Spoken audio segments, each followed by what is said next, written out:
My purpose here is to speak directly to the American families, not just you, but to the American families, about the work this administration is doing in education to reverse our national decline with a hard reset of our educational system. That reset was a top campaign promise from President Trump to send education back to the states and end Washington's micromanagement of education once and for all. This week, we took the most decisive steps thus far to make good on this promise to you.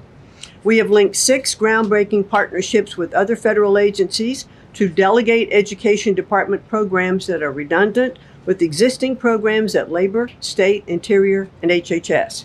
These interagency agreements to cut our own bureaucratic bloat are a key step in our efforts to shift educational authority from Washington, D.C. to your state education agency, your local superintendent, your local school board, entities that are accountable to you, and we encourage parents to always be involved. Cutting federal bureaucracy is never a popular move among D.C. insiders.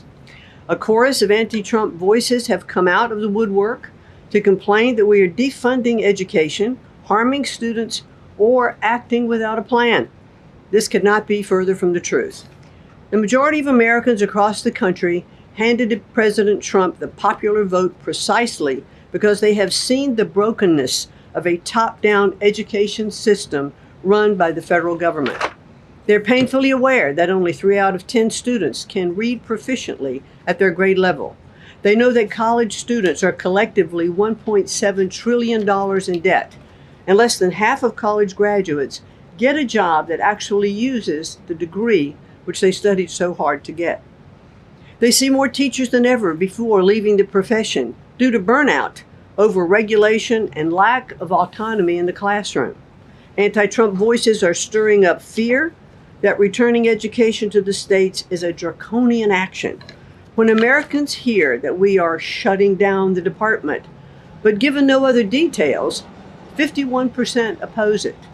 But when those same Americans are informed of our plans to preserve important elements of our work in other federal agencies and to maintain the K-12 funding that is distributed to the states, that number flips to an even greater majority at 56%. They support returning education to the states and breaking up the bureaucracy.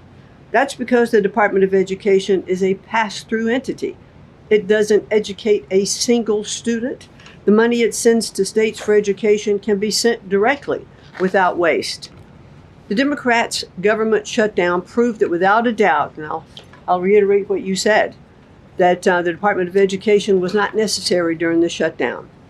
Now, this is what I've seen already on my 50-state tour that I've embarked on. Educators are innovating in their schools. States are customizing their budgets and standards, and post-secondary institutions are planning for the economy of the future. But we're not leading them. They are informing us. That's why our final mission as a department is to fully empower states to carry the torch of our educational renaissance. Education is local. It should be overseen locally by those who best know local needs. We're not ending federal support for education. We are ending federal micromanagement and paving the way for education renewal through state reforms like school choice, the science of reading, and restoring the right priorities in higher education. President Trump promised to send education back to the states, and we're keeping that promise.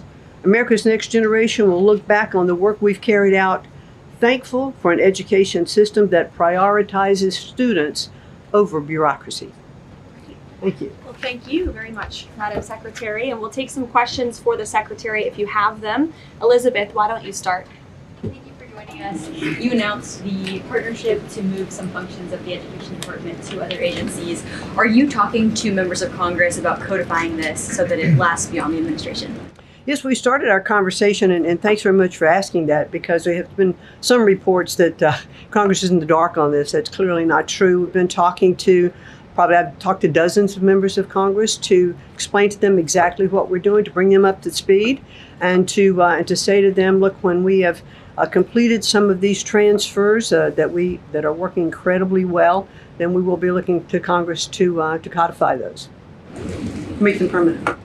Brian. Oh, thank you. Secretary McMahon, what is the update on the negotiations with Harvard? I know the president has publicly pointed to you as somebody who's worked on that. I think you've talked about that at length, but I'd like to understand where are things with those negotiations with Harvard this time? There are ongoing negotiations, and I feel very comfortable that we are getting close to having those negotiations finalized. It's been open door conversation all along. Deanna? Hello, Mrs. Secretary. The President recently posted about establishing a federal standard for AI. Do you know if the administration has a view on the use of AI for students in schools? And Caroline, do you know if the President personally uses AI? I don't think so. You can handle I've that never one. witnessed it, so I can't attest to that. Well, I do think AI is going to need guardrails, but I have witnessed AI firsthand. I was at the Alpha School in Austin, Texas, and the first 2 hours of every day in that school, students are learning through AI. They have their headsets on, they're in front of their screens, and the AI is really acting as like an individual tutor for those students, allowing those students that can progress faster to do that.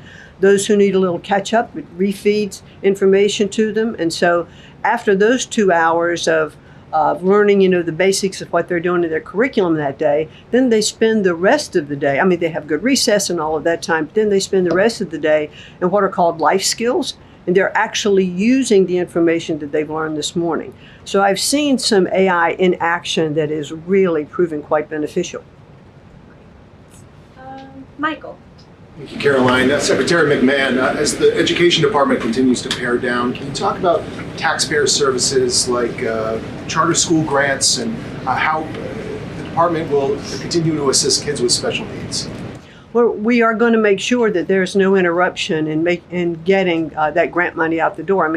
That money is it comes from Congress. It's appropriated by Congress, and we legally are obligated to do that. And the transitions we're starting to make, our first programs that went over to the Department of Labor, that was a few weeks ago. We actually signed the first interagency agreement, which we accomplished under the authority of the Economy Act. We transferred grants for WIOA and for the Perkins Act.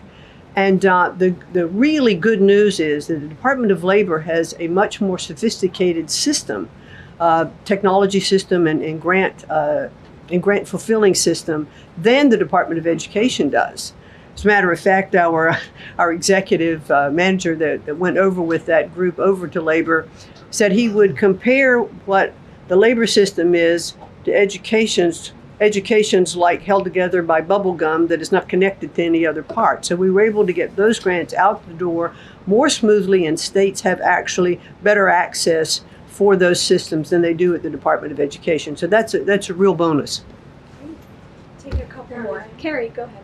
As far as the diversity, equity, and inclusion new regulations that came out from the administrations, a lot of schools, whether high school or even higher education is concerned, some of them are defying these new administration policies, even apparently according to a new report. I'm sorry, I can't hear you. As far as there's been a new report from the administration saying that half of medical schools are defying the administration when it comes to DEI policies. What type of action will the administration take for these schools that are defying the new DEI policies?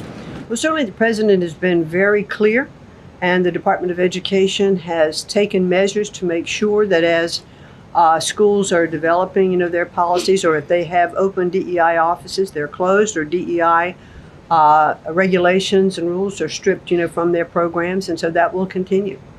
Great. We'll take one more. Go ahead. Thank you, Caroline. Secretary McMahon, my question is, since you said 3 out of 10 students are literate with regard to their reading capacity, would now the states help to improve those numbers since you have gone back to the states? Well, what we are finding that the states that are making great progress, it's through their own innovation. It's not coming from the Department of Education. I think the Department of Education is really misunderstood about what our function is. We don't teach one student. We have nothing to do with the curriculum that are in any states. We are a pass-through pathway from money that's appropriated by Congress to get to the states. But what we have seen in those states that have taken that initiative and they are embracing the science of reading and returning that into their school programs. Louisiana has done it. Mississippi, they call it the Mississippi Miracle, because they were like, I think, bottom or next to last in reading proficiency in Mississippi. And now they're like middle of the pack, which has been a really big jump. Florida has, Iowa has, Tennessee. So, but these are innovations that are done at the state level. This is not anything we're dictating. And that's why I'm saying returning education to the states where they really are already leading in their education endeavors. And 90% of their budget they provide. The federal government only provides 8 to 10% of the budget for education. So let's make sure that that grant money that's coming from the federal government is getting in their hands as efficiently as possible and getting to students.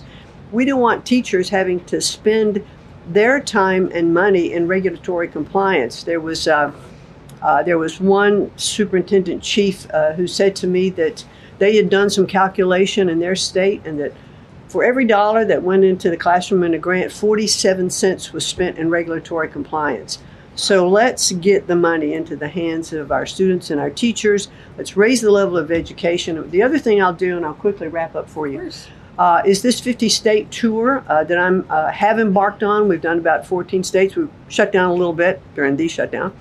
But what I am doing is visiting different kinds of schools, grammar schools, middle schools, high schools, micro schools, private schools, charter schools, the whole gambit. And in the end, my goal will be, as we step away and fully deliver education back to the states, is to provide them with a best practices toolkit of all of the things that I have seen around the country to say, hey, this is working. Check with these superintendents, check with these governors. And you know what I found a little bit is governors are a little competitive. So it's kind of nice to give some of these best practices out there. It'll work because it's already working. If we leave it with the people who are closest to the students, the president believes, as do I, the best education is that's closest to the child, and parents' involvement is critical to the success. Awesome. Thank you Well, so much. Linda.